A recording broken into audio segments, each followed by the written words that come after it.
اللہ کے نبی صلی اللہ تعالی علیہ وسلم کی بڑی چہیتی پیاری بیٹی سیدہ فاطمہ رضی اللہ تعالی عنہ. کون نہیں جانتا ہے سیدہ فاطمہ کو؟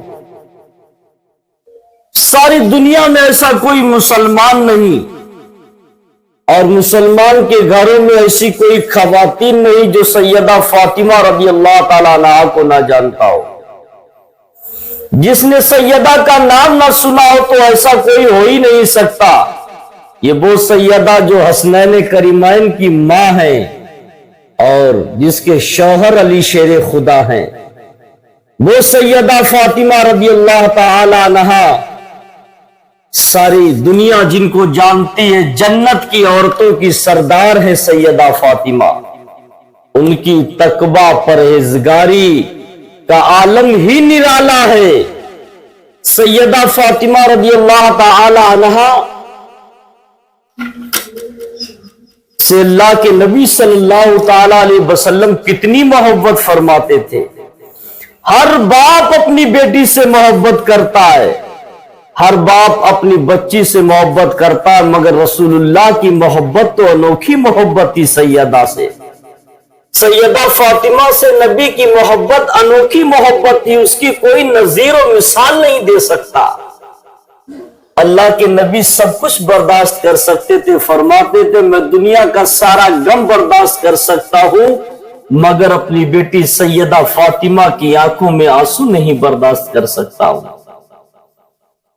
سیدہ فاطمہ ایک نبی کی بیٹی، وہ نبی جس کے بارے میں سیدہ خود فرمایا کرتی تھی اللہ نے میرے ابو جان کو ساری کائنات کا مالک و مختار بنایا ہے. وہ رسول اللہ کی چہیتی بیٹی جس کے باپ جنت کے مالک، تمام دنیا کے خزانوں کے مالک، سیدہ فاطمہ کے والد کے پاس کسی چیز کی کمی نہیں تھی. اللہ نے ساری کائنات کا مالک و مختار بنایا تھا. سیدہ فاطمہ کے پاس کسی چیز کی کمی نہیں تھی، مگر مراتب میں تو اتنا اعلیٰ اللہ نے بنایا تھا کہ دنیا زمانے میں کوئی نہیں. مگر ان کے گھر کے حالات دیکھتے تو تین دن ہو جاتے، ہفتہ گزر جاتا کہ گھر کا چولہا تک نہیں جلتا تھا. گھر میں کھانے کی پوزیشن یہ تھی کہ پتھر باندھ کر، پیٹ پر پتھر باندھ کر دن گزارا جاتا تھا، رات دن کا وقت کاٹا جاتا تھا. گھر میں کھانے کے لیے کچھ نہیں ہوتا، اور دروازے پر کوئی سائل آ جاتا تو وہ محروم نہیں جاتا بلکہ جھولی خالی لے کر آتا، اپنی جھولی کو بھر کر جاتا تھا. وہ سرکار کا گھرانہ، وہ سرکار کی پیاری بیٹی سیدہ فاطمہ ہے. اور اللہ تبارک و تعالی نے اپنے محبوب محمد مصطفیٰ کو بڑی بڑی نعمتوں سے نوازا تھا. کسی چیز کے گھر میں کمی نہیں تھی رسول اللہ کے. سیدہ فاطمہ کا بچپنے کا عالم، محلے میں شادی کا ماحول تھا، خاندان میں شادی تھی، خاندان کی بیٹی دوسرے کے بیٹے کو دی جا رہی تھی، یعنی نکاح تھا، شادی ہونا تھی.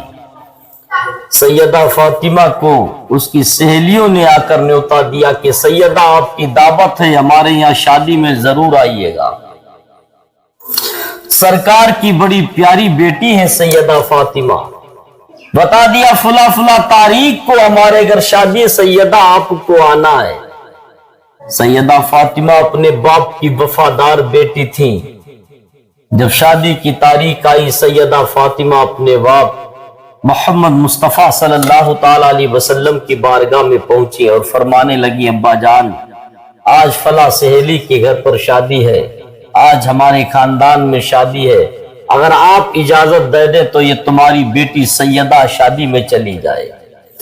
کتنی وفادار بیٹی تھی جو اپنے باپ سے کتنی محبت سے اجازت مانگتی ہے.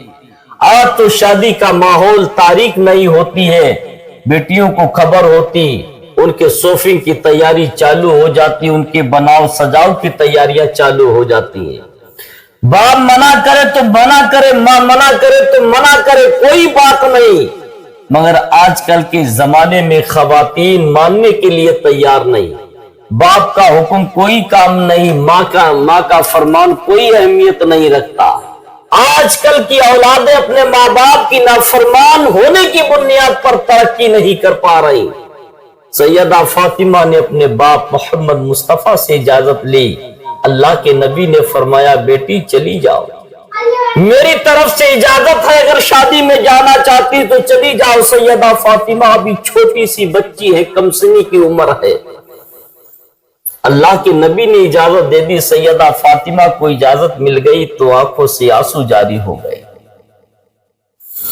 نبی کی چہیتی بیٹی کی آنکھوں سے آنسو. اس سیدہ فاطمہ کی آنکھوں میں آنسو آئے جس کے بارے میں اللہ کے نبی فرماتے میں دنیا کی بڑی سی بڑی مصیبت کو برداشت کر سکتا ہوں مگر اپنی بیٹی سیدہ فاطمہ کی آنکھوں سے نکلے ہوئے آنسوؤں کو برداشت نہیں کر سکتا. میں دنیا کی بڑی مصیبتیں دیکھ سکتا ہوں مگر سیدہ کی آنکھوں میں آنسو نہیں دیکھ سکتا. سیدہ فاطمہ کی آنکھوں سے آنسو جاری ہو گئے. جب شادی میں چلنے کا وقت قریب ہوا اللہ کے نبی نے کہا سیدہ جاؤ، اجازت دے دی تو سیدہ فاطمہ کی آنکھوں سے آنسو روا ہو گئے. رسول اللہ نے آنسوؤں کو دیکھا تو میرے آقا کی بھی آنکھوں میں آنسو آ گئے. فرمانے لگی سیدہ یہ آنکھوں میں آنسو کس لیے آئے؟ کون سی بات نے تمہیں رلا دیا؟ کون سی ایسی فکر تم پر لائق ہو گئی جس کی بنیاد پر تمہاری آنکھوں سے آنسو نکل آئے؟ کون سی ایسی بات تمہارے دل پر لگ گئی جس کی بنیاد پر آنکھوں میں آنسو تمہارے روا ہو گئے؟ سیدہ بتاؤ کون سی چیز نے تمہیں رلا دیا؟ دیکھو سیدہ فاطمہ کے ابا جان کے سامنے کتنی پیاری بات سیدہ فاطمہ فرماتی ہیں. فرماتی یا رسول اللہ ابا جان آج میری سہیلیاں شادی میں ہوں گی، ان کے پاس بہترین لباس ہوگا، ان کے پاس پہننے کے لیے بہترین زیورات بھی ہوں گے. ابا جان تمہاری بیٹی سیدہ فاطمہ کے پاس کچھ پہننے کے لیے نہیں ہے بلکہ ایک چادر ہے پیمد والی. آج میری سہیلیوں کے پاس بہترین لباس ہوگے، تمہاری بیٹی سیدہ کے پاس پیمد والی چادر ہے. تمام سہیلیاں دیکھ کر مجھے تانا دے گی، کہیں گی سیدہ تو کہا کرتی تھی کہ اللہ نے ہمارے باپ کو ساری کائنات کا مالک و مختار بنایا ہے، سارے خزانے کی چابیاں عطا فرمائی، اور سیدہ تیرا باپ ساری کائنات کا مالک اور تیرے پاس پہننے کے لیے لباس تک نہیں ہے، تیرے پاس وہ چادر ہے جس میں تو پیمد لگے ہوئے. ابا جان میری تو مذاق بنے گی، سہیلیاں مذاق اڑائیں گی. سیدہ فاطمہ کی بات سن کر اللہ کے نبی کے بھی آنکھیں اشک بار ہو گئی. اب دھیان کرو مسلمانوں، غور کریں امت محمدیہ کی وہ خواتین جو شادی میں جانے سے پہلے ایک مہینہ پہلے شاپنگ کرنا ان کی شروع ہو جاتی ہے. اس جملے پر دھیان دے، وہ عورتیں جو شادی میں جانے سے پہلے ہزاروں روپے کا میک اپ خرید کر لاتی ہیں، جو شادی میں جانے سے پہلے ایک لسٹ بناتی ہیں، اپنے غریب شوہر کو دیتی ہے کہ یہ سوٹ ہونا چاہیے، اس طریقے کا میک اپ ہونا چاہیے، اس کلر کی چوڑیاں ہونا چاہیے، اس کلر کی یہ ہونا چاہیے. ساری لسٹ اس غریب کو دی جاتی ہے. وہ غریب لسٹ کو پڑھ کر ہی مر جاتا ہے. جب دیکھتا ہے اپنے گھر کے اپنے جیب کے حالات، دیکھتا اپنی بیوی کی خواہشاتوں کو دیکھتا ہے تو دیکھ کر بیچارہ نوجوان شخص اس کا شوہر کمزور ہو جاتا ہے، ٹوٹ جاتا ہے. مسلمانوں آج امت محمدیہ کی ان ماں بہنوں کو جملے کو سننا چاہیے، اس پر غور کرنا چاہیے جو سیدہ فاطمہ رضی اللہ تعالی عنہا سرکار کی چہیتی بیٹی سیدہ فاطمہ رضی اللہ تعالی عنہا نے کہا تھا ابا جان میرے پاس سے پیمد والی چادر ہے کہ میں چادر کو اوڑھ کر جاؤں. اس واقعے کو غور سے سننا چاہیے اور اس پر عمل بھی کرنا چاہیے. خاص کر وہ خواتین اسلام اس بات پر